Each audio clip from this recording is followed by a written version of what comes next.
around, all I could see was sled cars, lowboys with tractors on them and everything coming down the road, coming this way. Right now, we're going to place you under arrest for growing hemp without a license. I was basically treated like I was a drug dealer, and I'm just growing a normal crop. They were looking for somebody to use in a prosecution because there are certain elements of state government that are opposed to growing hemp. Did you and your agency conspire to arrest this man and destroy his property?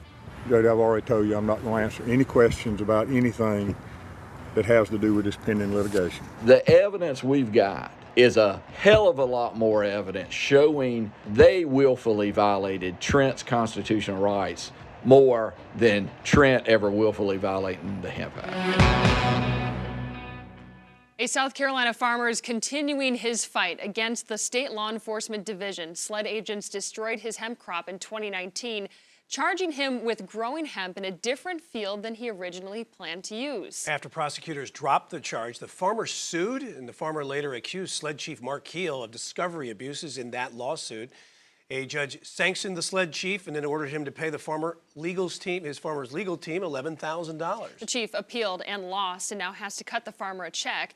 Here's Chief Investigative Reporter Jody Barr with an update to Seize and Destroy, a Queen City News investigation. All Trent Pendarvis could do was watch as a pack of SLED agents mowed down his hemp crop. This SLED body camera video shows Major Frank O'Neill, the agency's head narcotics agent, hand chopping the farmer's crop as another agent smiles while he video records the major. The rows were run just like these corn rows were run now. The state ag department awarded Pendarvis a hemp grower's license just 4 months before the SLED raid. In his application, Pendarvis told the state he planned to plant his 40-acre hemp allotment in different fields. But by the time planting season came, he had to change his plans. In the game of farming, necessarily your intentions to plant a certain crop in a certain field don't always work out because you're fighting the weather. You might be too dry, might be too wet. Things change in the game of farming a lot. The field that was intentionally was going to get the hemp planted in, it got real wet and got underwater, so we had to move it to a different location. When the ag inspector showed up to his hemp field for a final inspection, Pendarvis says he told her he needed to change his coordinates on his initial application. The ag department sent him an amendment form, but later would not allow him to amend it and asked SLED to open a criminal investigation. SLED's first move, they asked the Attorney General for a legal opinion on how to enforce the Hemp Act. This August 8th, 2019 email between SLED Major Frank O'Neill and ag official Derek Underwood shows SLED knew the law on enforcement was not clear. We're having difficulty in what to address with so many gray areas concerning enforcement. We don't really have a comprehensive regulation that addresses all of the possible concerns.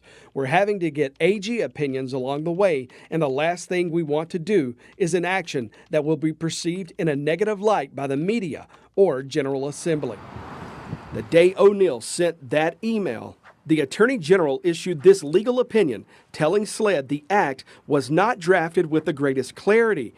The act does not specify what procedures SLED must follow to enforce the law, adding, "Our office advises that SLED proceed with the utmost care to fully ensure that the grower and all interested parties receive due process in any enforcement action." The emails McLaughlin turned up shows SLED initially attempted to comply with the AG's opinion. This September 11th email shows SLED attorney Adam Whitsett asked Dorchester County Circuit Court Judge Diane Goodstein to meet them and sign a seizure and destruction order against Trent Pendarvis and his hemp crop. A few hours later, Goodstein's law clerk told SLED the judge would not sign it. But if SLED wanted a hearing in open court to argue why she would be glad to give you one. SLED's attorney turned down Goodstein's offer to be heard. Look, they tried to go through the proper steps, right? They went to the Attorney General and said, hey, we think maybe we're entitled to destroy this farmer's hemp crop. How should we go about that? The Attorney General told them. They didn't like that. They went to the judge, and they, without showing the judge the Attorney General's opinion, and said, Judge, we think we're entitled to destroy this man's hemp crop. Judge said, you might be. Let's have a hearing. They didn't like that. They wanted to go around that. Emails turned over to Pendarvis's legal team show 8 days later, SLED went to the county magistrate's office and left with an arrest warrant for Trent Pendarvis. The magistrate's records show SLED did not tell the lower court judge of its plans to not only arrest Trent Pendarvis, but to seize and destroy what Pendarvis believes was a $2 million crop. That was only an arrest warrant. That magistrate had no authority to order the destruction of that crop, and the magistrate did not order the destruction of that crop. But all these people knew it. They had been warned, specifically warned, if you don't do it right, you're going to violate his constitutional rights, and they didn't care. John Trenton Pendarvis versus... During a virtual hearing in October 2022, Trent Pendarvis' legal team spent more than an hour presenting evidence it says proves SLED hid evidence from the farmer before SLED raided his farm, and that SLED tried to mislead Judge Goodstein. The defendant's conduct in this case was not just obstructionist discovery conduct meant to obstruct the plaintiff from getting discovery. It was also meant to mislead the plaintiff. And quite frankly, it was also meant to mislead the court. In a 31-page order handed down last year, Judge Maite Murphy ordered SLED Chief Mark Kill to pay attorney Patrick McLaughlin a fine of $11,300 for the extra work and delay Kill's discovery misconduct caused. The judge wrote, Kill's written responses to the Pendarvis lawsuit are examples of his intentional, willful, and bad faith nature of Kill's discovery conduct. Failing to properly respond, ignoring written notifications of deficient responses, forcing the plaintiff to file motions, forcing the court to schedule hearings, and then, at the last minute, attempting to cure the deficiency is not conducting discovery in good faith and is evidence of intentional, willful, and bad faith conduct. I find that the prejudice to the plaintiff from Kill's conduct is clear, convincing, and substantial. Basic discovery in this case has now been delayed for over a year. Chief Mark Kill, who is also a licensed attorney, first joined SLED 45 years ago. Former Governor Nikki Haley gave Kill the chief's job in 2011, where he finished his first 6-year term. Hey, Governor. How you doing? I'm Jody Barr. I bet you are. Governor Henry McMaster reappointed Kill as chief in 2018, and just last month, the governor reappointed Kill to another 6-year term.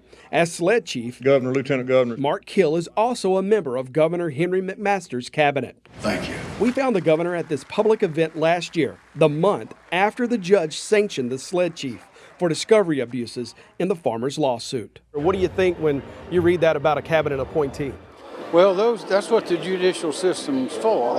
As Paul Harvey says, that's the rest of the story, you know. I think that's what the judicial system's for. And it sounds like the matter is going through, it's a civil matter, and it's going through the judicial system. And in the judge's order, she writes, I find that Kill's conduct regarding discovery in this case has been dilatory, prejudicial, willful, intentional, and in bad faith, and that his responses have been false, misleading, and incomplete. Yeah. Well, I read some of those words, but again, that's the judge's order, and she's doing her job. Chief Kill has been in law enforcement a long time. He has a terrific reputation. His whole organization does. But again, this is a civil lawsuit, and it's going through the proper steps. During our investigation into the hemp farmer's lawsuit, law enforcement sources sent us this: SLED's truthfulness policy, a policy ordering that agents shall be truthful and use complete candor in all official matters, whether in the course of employment or otherwise, unless deception is part of a necessary and approved investigative pretense or undercover operation. The policy goes on to order employees shall be truthful and complete in all written and oral reports and statements pertaining to division business and related activities. The truthfulness policy went into effect in 1992, a policy that applies to every SLED employee, a policy enacted and ordered by SLED Chief Mark Kill. SLED has a truthfulness policy. Has a what? Truthfulness policy. And it was signed by Chief Kill. And it says in that policy, employees shall be truthful and use complete candor in all official matters, whether in the course of employment or otherwise. I understand. And of course, there are always two sides to every story, and that's what the judicial system is for. Chief Kill has been respected law enforcement officer for many, many years. I've worked with him for many, many years. I have confidence, high confidence in him. Of course, the judge has a good reputation, but that's what the legal system is for, is to sort these things out in a methodical procedure that is set by law, and that's what's happening. Who should hold Chief Keel accountable for what this judge has You found? ask that same question. Well, who holds him accountable? I mean, Well, that's what the judicial system is for. Chief Keel appealed Judge Murphy's sanction to the state appeals court, asking that court to undo the order. But the court dismissed the chief's appeal. Keel then appealed to the South Carolina Supreme Court, who last month upheld the appeals court decision to dismiss his appeal. 2 weeks ago, the SLED chief paid the $11,307.36 sanction. What we want to ask about, I'm not going to answer any questions about anything Okay. to do with that pending litigation. Did you and your agency conspire to arrest not this going- man and destroy his property? Judge, I've already told you I'm not going to answer any questions about anything that has to do with this pending litigation. Every step of the way, we asked SLED Chief Mark Keel to interview with us. Again, just this week, the chief refused to talk with us about paying the sanction, losing his appeals, and the judge's order now becoming the law of this case.